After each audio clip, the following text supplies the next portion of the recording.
সবকিছুর মধ্যে চিনেবাদাম, জানেন তো, আমি বিশেষ করে চিনেবাদাম নিয়ে প্যাশনেট, কারণ আমার জীবনে একটা সময় ছিল যখন আমি শুধু চিনেবাদাম আর কলা খেয়েই বেঁচেছিলাম, শুধু এই দুটোই। কারণ এতে আপনার যা যা দরকার সব আছে।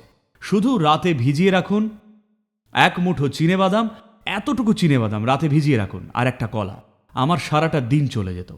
আমি পুরোপুরি অ্যাক্টিভ, বেশিরভাগ মানুষ যতটা ভাবতে পারেন তার চেয়েও বেশি অ্যাক্টিভ। এতে আপনার টিকে থাকার জন্যে সব কিছুই আছে।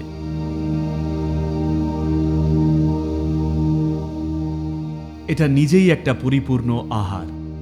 চিনেবাদাম যদি 6 থেকে 8 ঘন্টা ভিজিয়ে রাখেন তাহলে কিছু জিনিস দূর হয়ে যায়, যাকে বলে পিত্ত। পিত্ত কি জানেন? অ্যালোপ্যাথিক ডাক্তাররা এটা দেখেন না, কিন্তু আয়ুর্বেদের ভিত্তি এর ওপরেই, উষ্ণ, শীত আর পিত্ত। এটা পিত্ত দূর করে দেয়। আর এই ভেজানো চিনেবাদাম ভালো করে চিবিয়ে খেলে, শুধু খেয়াল রাখুন বাদামটা যেন কোনো জেনেটিক্যালি ইঞ্জিনিয়ার্ড আজেবাজে জিনিস না হয়। একটা ব্যাপার হলো, এটা জেনেটিক্যালি মডিফাইড হতে পারে। এখন আর আগাম জানানো হয় না কোনটা জেনেটিক্যালি মডিফাইড আর কোনটা নয়। আরেকটা ব্যাপার হলো, এত বেশি পরিমাণে রাসায়নিক সার আর কীটনাশক ব্যবহার করা হচ্ছে যে চিনেবাদাম আর চিনেবাদামই নেই। তাই নিশ্চিত করুন বাদামটা যেন অর্গানিক হয়।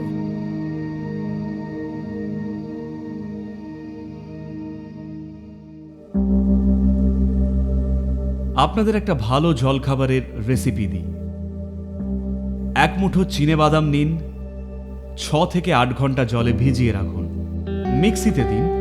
যদি কোনো ফল দিতে চান একটা কলা দিতে পারেন, বা যা যা ভালো লাগে, কলার সাথে ভালো যায় অন্য যে কোনো ফল দিতে পারেন, চাইলে একটু মধুও দিতে পারেন। 2 মিনিটে আপনার জন্য দারুণ একটা জলখাবার রেডি। মাত্র 2 মিনিট লাগে তৈরি করতে।